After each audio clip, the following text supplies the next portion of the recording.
ঢাকায় সিনেমার জনপ্রিয় নায়িকা অপু বিশ্বাস ও শাকিব খানের সঙ্গে জুটি একসময় বেশ জনপ্রিয় ছিল। এই জুটি উপহার দিয়েছেন অনেক ব্যবসা সফল সিনেমা। তবে সিনেপর্দার বাইরেও তাদের মধ্যে সম্পর্ক গড়ে ওঠে। ভালোবেসে তারা বিয়েও করে ফেলেন 2008 সালে। সম্প্রতি এক সাক্ষাৎকারে নিজের ব্যক্তিগত জীবন ও ক্যারিয়ারের নানা দিক নিয়ে অপু খোলাখুলি কথা বলেছেন।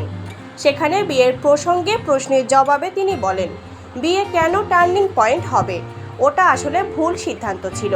খুব অল্প বয়সে আবেগতাড়িত হয়ে বিয়ে করাটা আমার জীবনের ভুল ছিল।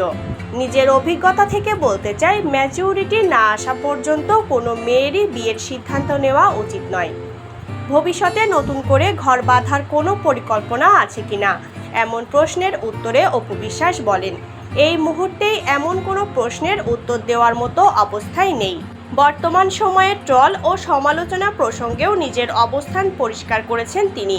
অপু বিশ্বাস জানান, এসব নেতিবাচক বিষয় নিয়ে তিনি মোটেও বিচলিত নন, বরং অধিকাংশ ক্ষেত্রে এসব তিনি এড়িয়ে চলেন এবং মাঝে মাঝে বেশ উপভোগও করেন। 2008 সালের 18 এপ্রিল শাকিব খানের সঙ্গে বিবাহ বন্ধনে আবদ্ধ হন অপু বিশ্বাস। দীর্ঘ সময় বিষয়টি গোপন রাখার পর 2017 সালের 10 এপ্রিল একটি টেলিভিশন চ্যানেলে সরাসরি অনুষ্ঠানে এসে বিয়ের কথা প্রকাশ করেন নায়িকা। পরবর্তীতে 2018 সালের 12 মার্চ এই দম্পতির আনুষ্ঠানিকভাবে বিবাহ বিচ্ছেদ হয়। তাদের রয়েছে এক ছেলে সন্তান।